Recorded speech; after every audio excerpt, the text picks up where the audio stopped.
Frank Callahan had worked for the Oak Ridge Police Department for 30 years. Now he was done. He had finally retired and put away his police badge. The change from being police commander to a regular person was easier than he thought it would be. This was because he had been getting ready for this day for 10 years.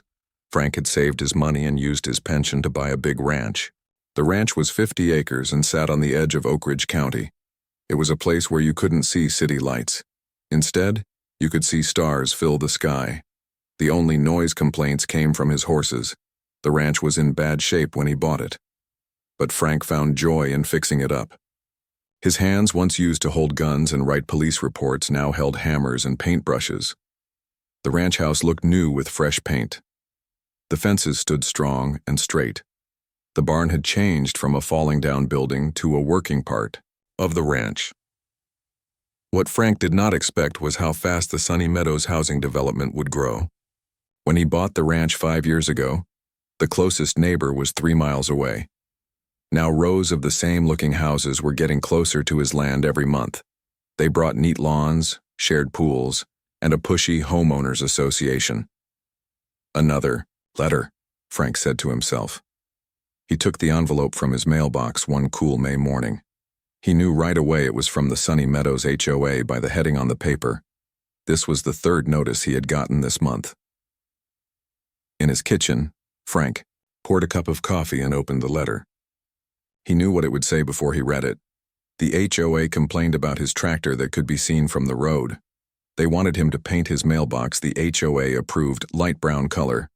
They also said his fence was too tall for community rules. Frank laughed and threw the letter in his recycling bin. His land was older than the development by many years. It was not under the HOA's control. He had told this to many HOA people many times, but they kept trying to make him follow their rules. Frank did not know that the HOA had just elected a new president. Her name was Diane Wilkins. She was known for making the community beautiful and had decided to fix what she called the ugly property at the edge of our perfect development.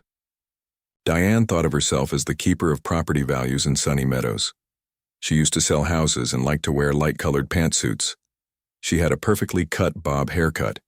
She used her HOA president job like it made her royalty. Her Mercedes SUV was often seen in the neighborhood. She drove around looking for rule breakers like a hunter looking for prey. When Frank did not answer many letters, Diane decided to visit him in person.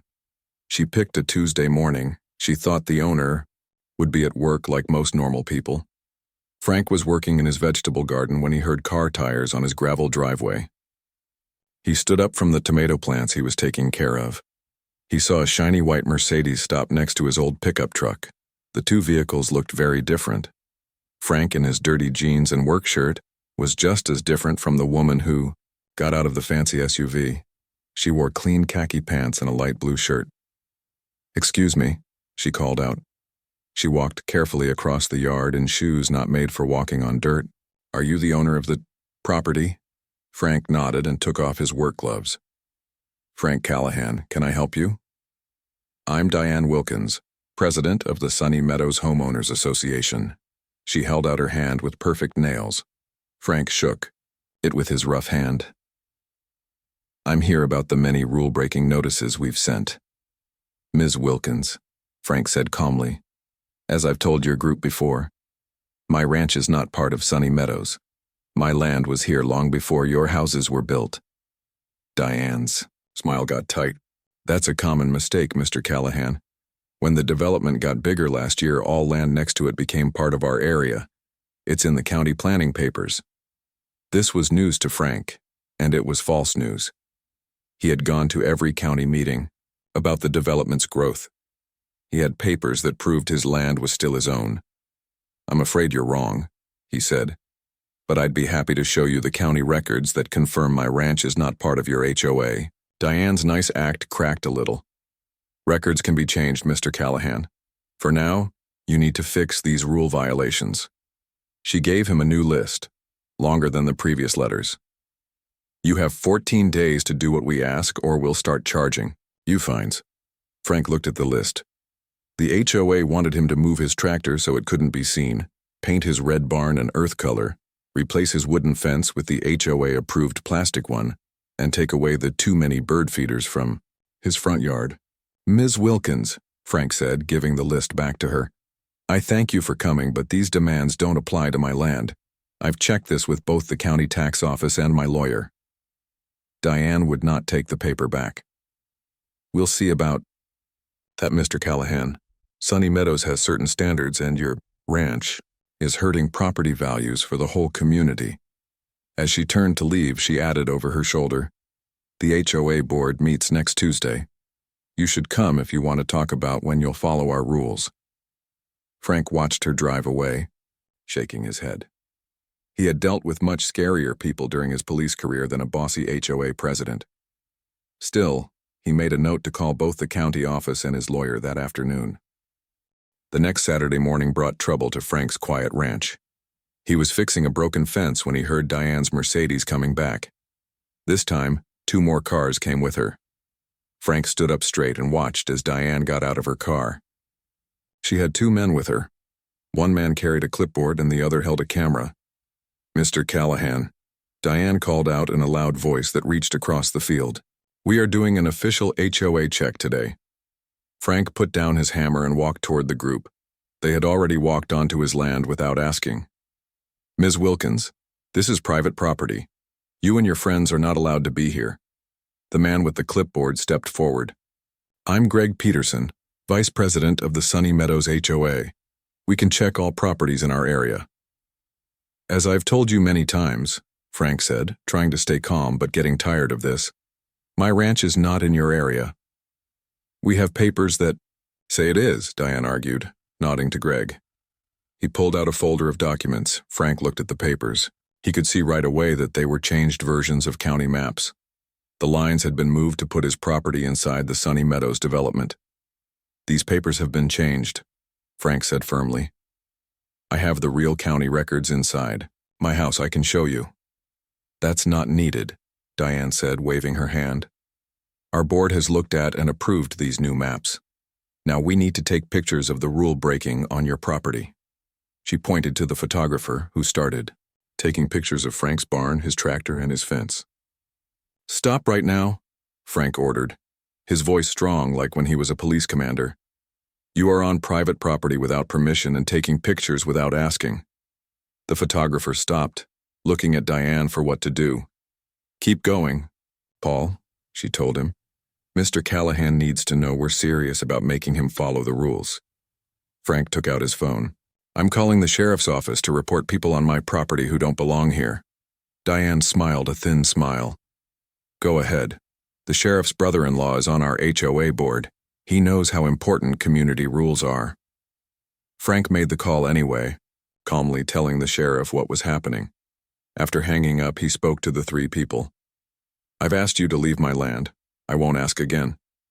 Mr. Callahan, your lack of help is only making this harder, Diane said. We can put legal claims on your property for not following rules. Is that really what you want? Frank crossed his arms. Ms. Wilkins, changing county papers is against the law, so is coming on my land without permission and threatening fake legal claims could be trying to get money by scaring people. Is that really what you want? Diane's confident look faltered a little. She didn't expect a simple ranch owner to know so much about the law. We'll be back with proper help, she declared, telling her friends to go back to their cars. The HOA will not be scared by your threats. As they drove away, Frank shook his head. In 30 years of police work, he'd met all kinds of people who used what little power they had in bad ways. Diane Wilkins was a perfect example. The next Wednesday afternoon, Frank was surprised by the sound of police sirens coming to his property.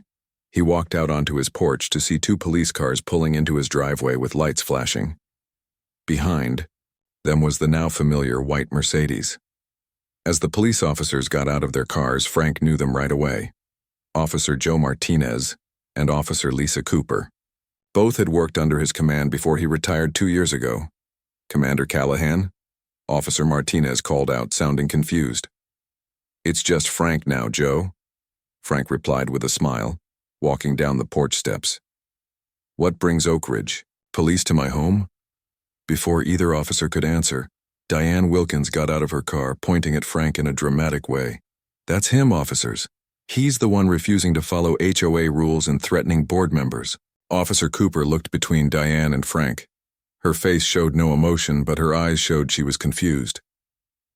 "Ma'am, you called 911 reporting a threatening person who was damaging community property," Officer Cooper said. "Can you explain what the emergency is?"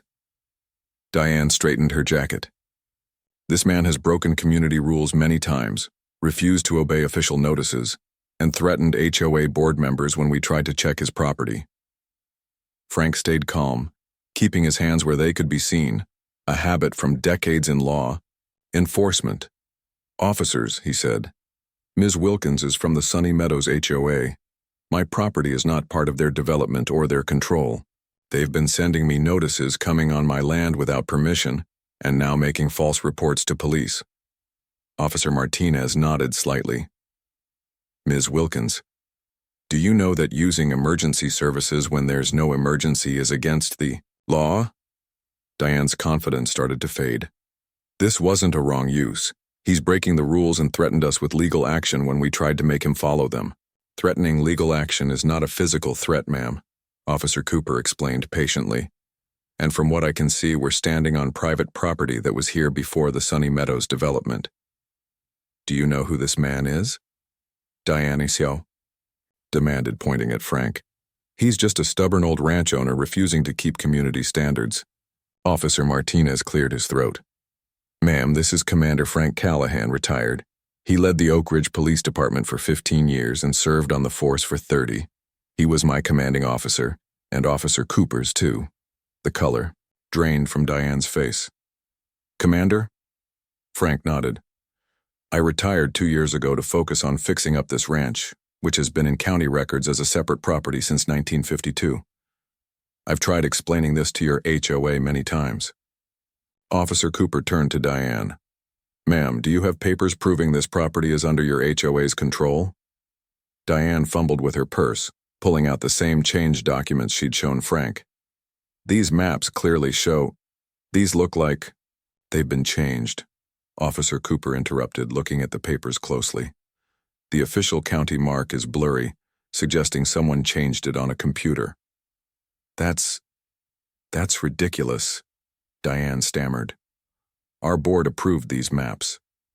"Approving changed documents doesn't make them real," Frank pointed out gently. Officer Martinez came back from his police car with a tablet. "I just checked the county property database. This ranch belongs to Frank Callahan as a private home. Tax parcel 2347B. It's listed as farmland, outside all HOA areas." Diane's angry attitude deflated visibly. There must be some mistake. "The mistake," Officer Cooper said firmly, "was calling 911 for something that's not an emergency and making false claims. Ms. Wilkins, we need you to come to the police station to give a statement." "Am I being arrested?"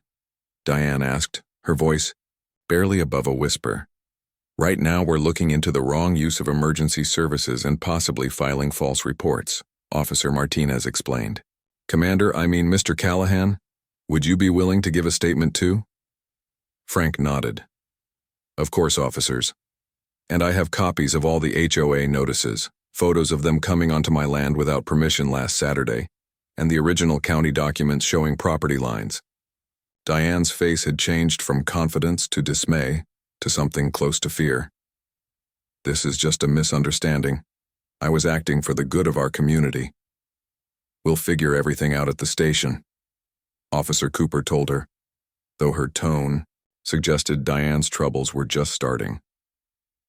The next Monday evening, the community center meeting room was packed full for the emergency Sunny Meadows HOA meeting. News had spread quickly about Diane's run-in with the police and her ticket for misusing emergency services. The rumors had grown when residents found out the troublesome rancher was actually a retired police commander with a perfect reputation in Oak Ridge County. Frank sat quietly in the back row. He wore a clean button-down shirt and dress pants instead of his usual work clothes. Several neighbors had come up to him before the meeting. They introduced themselves and said sorry for how the HOA had acted. Many admitted they had also been bullied by Diane's excessive rule enforcement but had been too scared to speak up. At the front of the room, the HOA board members sat looking uncomfortable. One person was missing, Diane Wilkins. In her place, Greg Peterson, the vice president, started the meeting. "Thank you all for coming on such short notice," he began nervously. "As many of you have heard, we've had a situation about property lines and how we enforce rules. The board called this meeting to address these concerns and take action to fix things." A woman in the second row stood up. "Greg, let's get to the point. Diane has been terrorizing this neighborhood for months with her picky rules and threatening letters. Now we find out she faked documents and called 911 on a retired police commander? We want answers." Sounds of agreement spread through the crowd. Greg cleared his throat. "You're right, Patricia, and that's why the board accepted Diane's resignation this morning." This announcement was met with some applause. "Also," Greg continued, "we've hired an outside checker to review all HOA actions taken during Diane's time as president. Any wrong fines will be paid back and all property line documents will be checked against county records." Another resident stood up. "What about all those rules Diane kept adding? My kids can't even put up a basketball hoop without filling out 3 forms." Greg nodded. "The board will review all rules added in the past year. We're forming a resident committee to help make reasonable standards that keep property values without too many restrictions." Frank listened quietly as more residents spoke about their frustrations. The meeting went on for nearly 2 hours as the community began to take back their HOA from too strict enforcement. As the meeting ended, Greg came up to Frank. "Mr. Callahan, on behalf of the Sunny Meadows HOA, I want to formally apologize for how you've been treated. We've confirmed with county officials that your property is indeed separate from our development." Frank shook Greg's offered hand. "Apology? Accepted. I understand HOAs serve an important purpose when run the right way." Greg hesitated. "Actually, we were hoping you might be willing to help us. Your background in law enforcement and leadership. The board was wondering if you'd consider giving us advice as we rebuild our approach to governance." Frank raised an eyebrow. "From HOA target to HOA advisor? That's quite a change." "We need someone who understands both sides," Greg explained. "Someone who can help us protect community standards without crossing legal or ethical lines." Frank thought about the request. "I'm not interested in joining your HOA, but I might be willing to share some insights on balanced enforcement and community relations." 2 weeks later, Frank hosted a barbecue at his ranch for his nearest Sunny Meadows neighbors. Children played. In the open fields, adults admired his vegetable garden, and several residents showed interest in starting their own small gardens, inspired by Frank's setup. As he flipped burgers on the grill, Frank thought about the unexpected turn of events. He'd bought the ranch seeking peace and quiet after a career upholding the law. Instead, he'd found himself once again standing up against the misuse of authority, though on a much smaller scale. The irony wasn't lost on him. Diane Wilkins had called 911 to remove a troublesome rancher from his own property, never suspecting she was targeting someone who'd spent his entire career understanding the proper use of authority and the limits of enforcement. As his new neighbors laughed and shared stories across his yard, Frank realized he'd found something he hadn't been looking for: a community. Not one defined by matching mailboxes and regulation fence heights, but by mutual respect and genuine neighborliness. Sometimes, he thought with a smile, the best way to build a community wasn't with rule books and regulations, but with understanding and a well-timed barbecue. A month after the big HOA meeting, life had settled into a new rhythm for Frank and his neighbors. The changes at Sunny Meadows were working well. The new HOA board, with Greg Peterson as president, had rolled back many of Diane's strict rules. They had also started a system where residents could vote on new rules before they took effect. Frank's role as an advisor to the HOA turned out to be more hands-on than he expected. He now attended monthly meetings where he shared his knowledge about fair rule enforcement. He had helped the board understand that rules worked best when people agreed with them, not when they were forced to follow them. The old fence issue that had started all the trouble was now a funny story in the neighborhood. The HOA had changed their rules about fences to allow both wood and vinyl options. They also created a ranch boundary agreement that formally recognized Frank's property as separate from Sunny Meadows, but established friendly terms for how they would interact. One cool Friday morning, Frank was having coffee on his porch when he saw a car he didn't know coming up his driveway. It wasn't a Mercedes, but a modest blue sedan. As it got closer, Frank was surprised to see Diane Wilkins step out. She looked different. Her perfect bob haircut was growing out, and she wore jeans and a simple blouse instead of her usual pantsuit. She stood by her car for a moment, clearly nervous before walking toward the porch. "Good morning, Ms. Wilkins," Frank called out, keeping his tone neutral. "This is unexpected." Diane stopped at the bottom of the porch steps. "Good morning, Mr. Callahan. I hope I'm not bothering you." Frank gestured to the empty chair beside him. "Not at all. Would you like some coffee?" She seemed surprised by the offer, but nodded. "That would be nice. Thank you." Frank went inside and returned with a mug of coffee. He handed it to Diane, who had taken the seat next to his. "I imagine this isn't a social call," Frank said after she had taken a sip. Diane set the mug down. "No, it's not. I came to apologize in person. What I did was wrong. I got so caught up in rules and property values that I lost sight of what matters." Frank nodded but said nothing, letting her continue. "The citation for misusing 911 was dropped to a warning," she said. "But I was ordered to do 40 hours of community service. I've been helping at the senior center downtown." "How's that going?" Frank asked. A small smile appeared on Diane's face. "Actually, I like it. The seniors there don't care about perfect lawns or the right shade of beige. They just want someone to talk to and help with small tasks." Frank smiled too. "Perspective is a powerful thing." "Yes, it is," Diane agreed. "I also wanted to let you know I'm moving. I've sold my house in Sunny Meadows. I'm downsizing to a condo, downtown, closer to the senior center." "Sounds like a big change," Frank commented. Diane nodded. "It is. I realized I was spending all my time worrying about other people's properties instead of living my own life." They sat in comfortable silence for a moment, sipping coffee and looking out at the fields of Frank's ranch. "I hear you're helping the HOA now," Diane said finally. "In an advisory role only," Frank clarified. "I'm sharing what I learned in my police career about enforcing rules while respecting people's rights and dignity." Diane looked down. "I wish I had understood that before. I thought I was protecting the community, but I was just being controlling." "It's never too late to learn," Frank offered.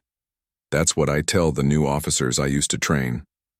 Before Diane could respond, they heard the sound of another car approaching. It was Greg's SUV. He parked beside Diane's car and walked up to the porch carrying a large folder. "Morning, Frank," he called out. Then he noticed Diane and stopped short. "Oh, I didn't realize you had company." "It's fine, Greg," Frank said. "Diane was just stopping by." "What brings you out here?" Greg held up the folder. "The revised community guidelines you asked to review before the vote next week." Frank nodded. "Good timing? We can go over them now." Diane stood up. "I should be going anyway."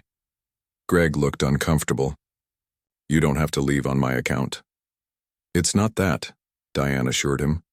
"I have a shift at the senior center in an hour." As she walked to her car, Frank called after her.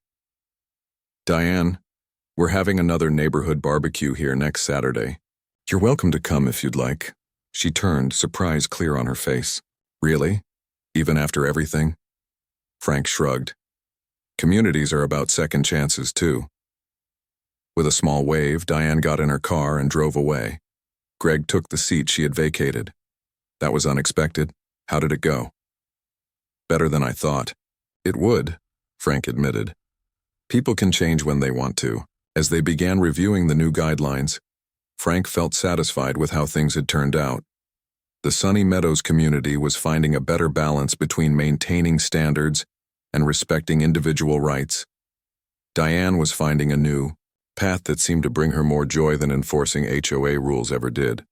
And Frank himself had found an unexpected purpose in retirement. Beyond fixing up his ranch, he was now helping build something less tangible but more important, a sense of true community that came from mutual respect. rather than strict rules. The next Saturday, the ranch was again filled with neighbors for the barbecue. Children ran in the fields, adults chatted in groups on the lawn, and several of the Sunny Meadows residents were asking Frank about starting a community garden on an unused plot of HOA land. To everyone's surprise, Diane Wilkins did show up, bringing a homemade apple pie and looking nervous. But the neighbors, following Frank's example, welcomed her with polite nods and gradually included her in their conversations. As the sun began to set, casting long shadows across the ranch, Frank stood by his grill and watched the scene with satisfaction. The irony still made him smile. A woman who once tried to have him removed from his own property by calling 911 had unwittingly brought him into a community where he was now respected and valued. Sometimes life's best turns came from its most unexpected challenges, and sometimes a retired police commander's most important peacekeeping work happened after the badge was put away.